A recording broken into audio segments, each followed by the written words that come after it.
February 6, 2025, opens with intense fighting across several strategic zones in Ukraine and Russia. In Kursk, Ukrainian forces have launched new offensives to reclaim lost positions. However, Moscow quickly announced that it had repelled waves of attacks near the villages of Ulanok and Cherkasskaya Konopelka. According to the Russian Defense Ministry, Ukrainian troops deployed armored vehicles and infantry units in these counterattacks, but Russian forces maintained control of the area. A gas pipeline in the Rylsky district was damaged during the clashes.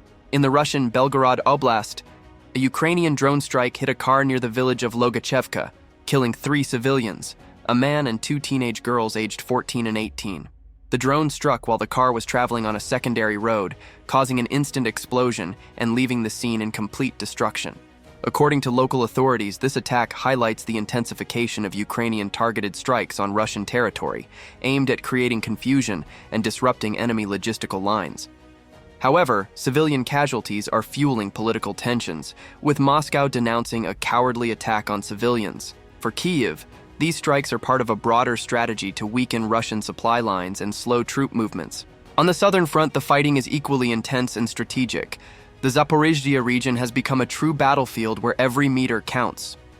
Well-organized Russian forces are attempting to close a strategic pocket in Konstantinopol, which could encircle several Ukrainian units and cut off their supply lines. Columns of Russian armored vehicles have been seen advancing rapidly toward the pocket's choke points, supported by heavy artillery fire. However, the Ukrainian Armed Forces, UAF, are showing unwavering determination. They have launched massive counterattacks near the villages of Kotlin and Pishchain, where street fighting has been reported. These counteroffensives aim not only to slow the enemy's advance, but also to reopen communication corridors for evacuating the wounded and resupplying ammunition. One of the critical points involves fighting on the outskirts of Malotokmachka, where Ukrainians are concentrating armored units to try to breach Russian lines. The clashes near this locality have become particularly violent, with heavy artillery exchanges and kamikaze drone strikes. Military observers believe that if Ukraine manages to break through here, it could not only neutralize the Konstantinopol pocket, but also threaten Russian logistical rear lines, which would be a major strategic blow. Drone strikes and artillery fire also dominate operations. Ukraine has announced that it shot down 56 Russian drones, including several Shahed models, out of the 77 launched overnight on the regions of Kyiv, Kharkiv, Odessa, and Zaporizhzhia. These attacks targeted critical infrastructure, but thanks to Ukrainian air defense, the damage was limited.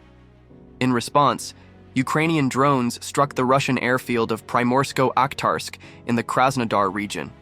This base is a strategic point for launching Shahed drones and Russian fighter jets operating in southern Ukraine. This strike is part of Ukraine's strategy to target Russian logistical installations in depth to disrupt their offensive capabilities.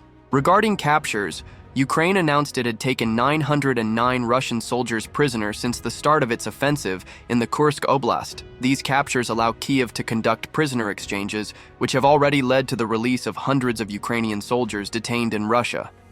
After covering the intense battles on the ground, attention shifts to international military aid. The first French Mirage 2000 fighter jets have arrived in Ukraine, marking a significant milestone in strengthening the country's air defense. These jets, accompanied by Ukrainian pilots trained in France, are seen as major assets to counter Russian air attacks. Ukrainian President Volodymyr Zelensky praised the delivery and thanked France for its ongoing commitment.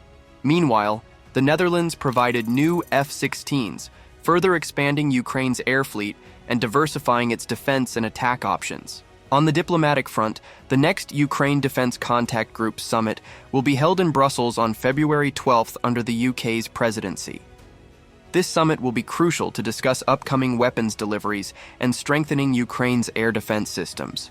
It will also be the first summit since Donald Trump took office as President of the United States. The Trump administration, less favorable to direct intervention, could bring changes to U.S. support for Ukraine, raising concerns among some European allies. Meanwhile, Slovakia has resumed Russian gas imports via the Turk Stream pipeline, bypassing Ukraine. This decision is fueling tensions as it contradicts the majority stance of European countries seeking to reduce dependence on Russian gas. Slovak Prime Minister Robert Fico defended the move as a strategic necessity to secure his country's energy supply.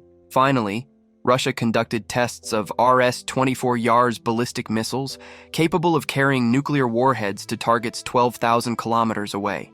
These exercises are seen as a show of force meant to remind the West of Moscow's military power. Tensions remain high on all fronts, both military and diplomatic.